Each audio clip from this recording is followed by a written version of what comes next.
When I was in middle school, my family moved into a rundown duplex in one of the roughest parts of the city. The kind of place where the streetlights hummed louder than the cars, and the paint on every house peeled like old skin. Ours had 2 fences, a tall wooden one in the back, and a short white picket fence wrapping the front and sides. It looked almost cheerful in daylight. At night it didn't. The first year was quiet. Too quiet, maybe. We didn't see many neighbors, and the silence was the kind that didn't feel peaceful. It felt like the world was holding its breath. Then one night, the knocking started.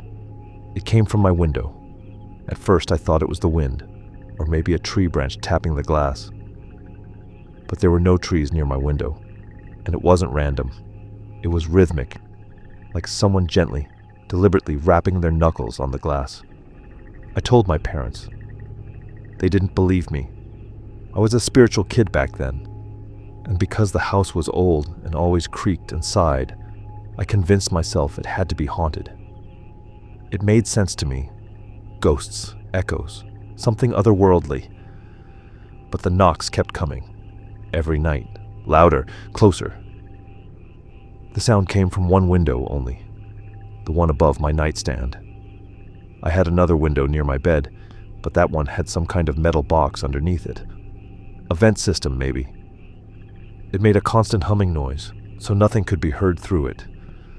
The other window, though, opened over a patch of thick bushes, and that's where the knocking always came from. Weeks went by. The tapping turned to hard knocks, sometimes shaking the glass. It was so loud one night that I swore it came from inside my room, like it was echoing off the mirror. That was when I finally told my little sister. To my surprise, she said she'd been hearing it too, from her window. That's when we told our dad again. He went outside with a flashlight, stomped around the yard, checked the fences, the bushes. Nothing. He said it was probably an animal, maybe a raccoon. I knew it wasn't.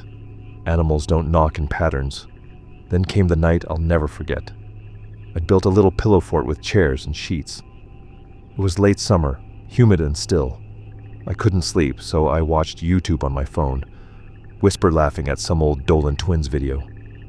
When I finally put my phone on the nightstand and turned over, I heard it. I froze. I told myself to ignore it. Then the taps turned to knocks, then pounding. Each hit was harder, sharper, more desperate. The glass rattled like it was about to shatter. I buried myself in my blanket and tried to stay silent, but my chest was shaking, my throat tight with fear. And then, just like that, silence. The next morning, I went outside. The bushes beneath my window were bent, crushed like someone had been standing in them. That was when I stopped believing it was anything supernatural. This wasn't a ghost. It was a person. After that night, the knocks came less often, but stranger things started happening. One evening, my whole family came home late. As we pulled up, I heard it. A faint ping, a phone notification. It came from the bushes under my sister's window. I remember freezing right there on the driveway, staring at the dark outline of the shrubs. The sound went off again. Short, mechanical, unmistakable. A few nights later, I was in bed when I heard the same ping again. Under my window this time. We started finding things around the yard.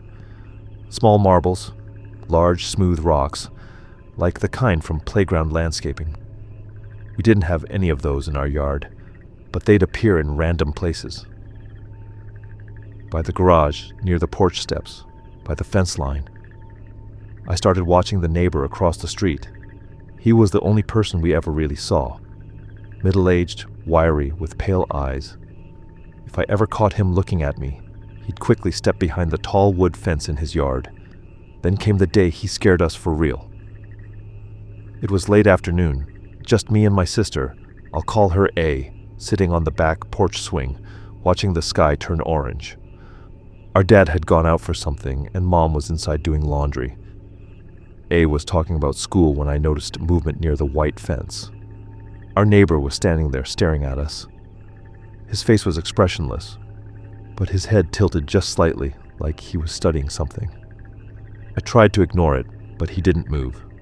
Then he started walking, pacing slowly along the fence line, back and forth, never speaking, never looking away. Our mom must have seen him through the kitchen window because she came to the back door and told us to come inside. She stood there, gripping the glass door handle, just watching him pace. After a few minutes, when he didn't stop or leave, she called my grandfather and told my dad to come home. My grandfather's truck pulled up about 10 minutes later. The neighbor turned, quietly walked back toward his house, and disappeared behind his fence. We never saw him again. The knocks stopped, the marbles disappeared. But the feeling that someone was still watching us never left. We moved a few months later. About a year after that, we found out that a new family had moved into that house. A couple with 2 boys around me and A's age. Not long after, they found a note on their front porch, not in the mailbox, right there on the concrete. It said, "I saw your son last night digging through the trash. You should tell him to be more careful. You never know who might be watching." They moved out not long after. When my parents told me about the letter, my stomach dropped.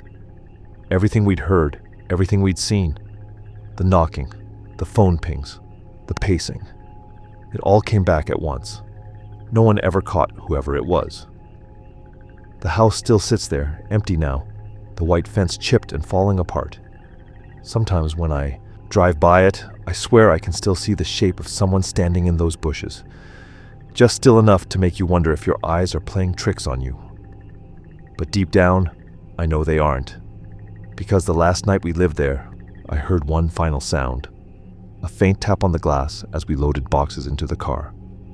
Only this time it wasn't from my window. It was from my sister's.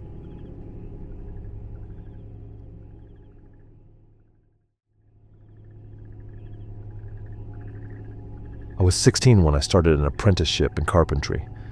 It wasn't glamorous work. A lot of sawdust, splinters, and coffee that always tasted faintly like oil. The company was small, a handful of men who all seemed twice my age and twice as tired. When there wasn't enough woodwork to go around, I'd get assigned to help with odd jobs. Small repairs, patching walls, fixing gutters. That's when I started working under Dave. Dave was the company's maintenance man, middle-aged, polite, dependable. He had this calm, methodical way of working. Never rushed, never raised his voice. The kind of man you'd describe as solid, but even back then, something about him felt off. Not dangerous, not exactly, just off. Like his mind was somewhere else, most of the time.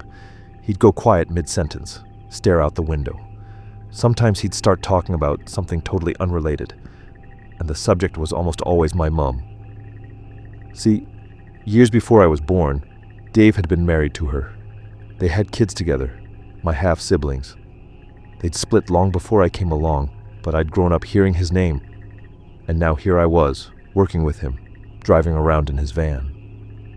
At first, I figured the questions were just him being friendly, but they kept coming. "How's your mom doing? She happy with her new fella? Does he treat her right? Do they argue much?" He'd ask casually, eyes still on the road, voice calm. But there was something in the way he said it that made my stomach knot, like he wasn't asking out of care, but curiosity. Sometimes he'd go quiet for a long time after I answered. Then once he asked, "You think she ever talks about me?" I didn't know what to say. I just stared out the window and pretended I hadn't heard him.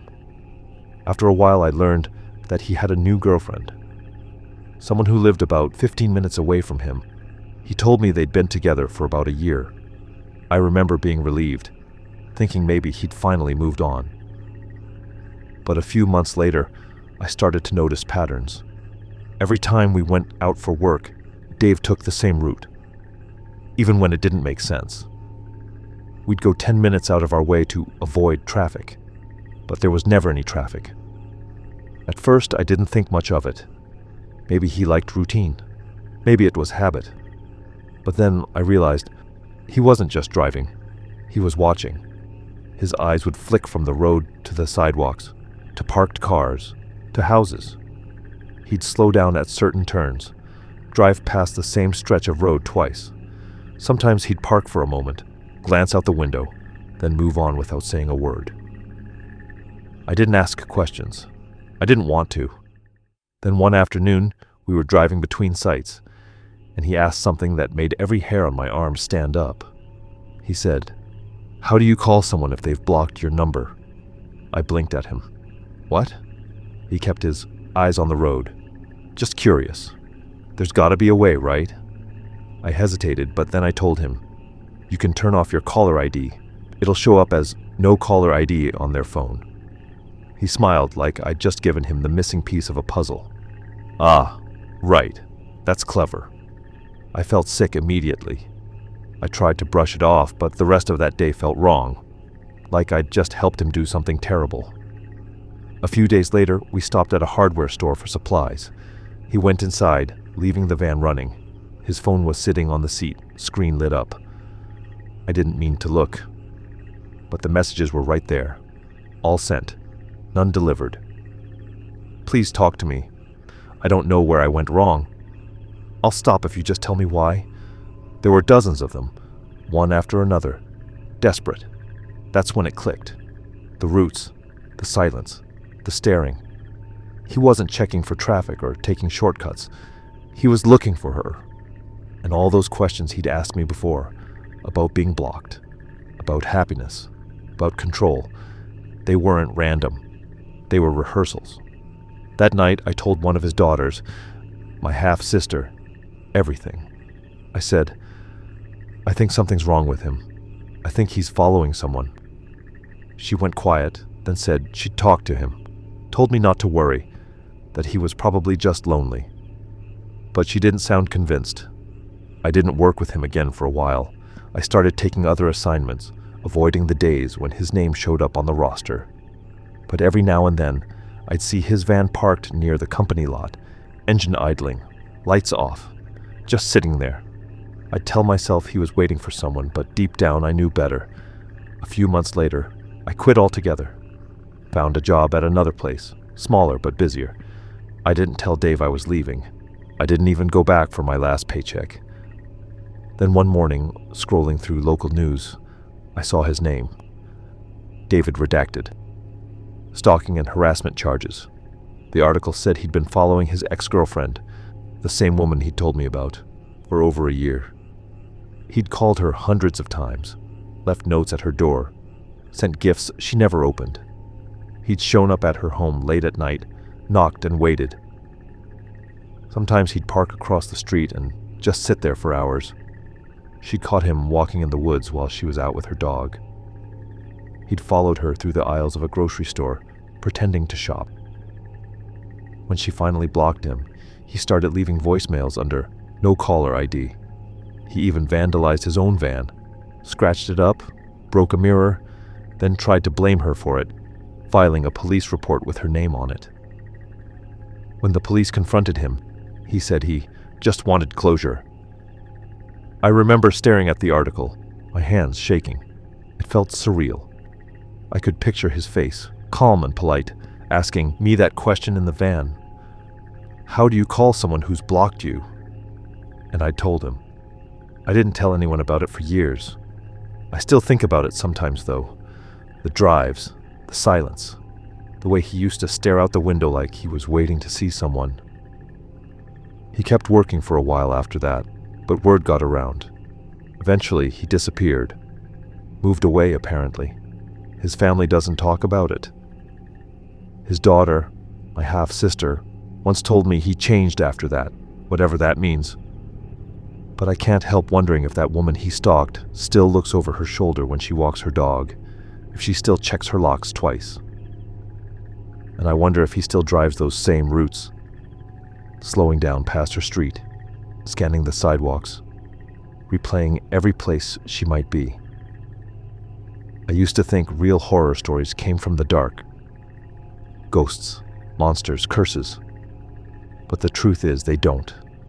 They come from the people who already know your face, who know your schedule, who know exactly when you'll be home. And sometimes they'll even ask your help to find their way back in.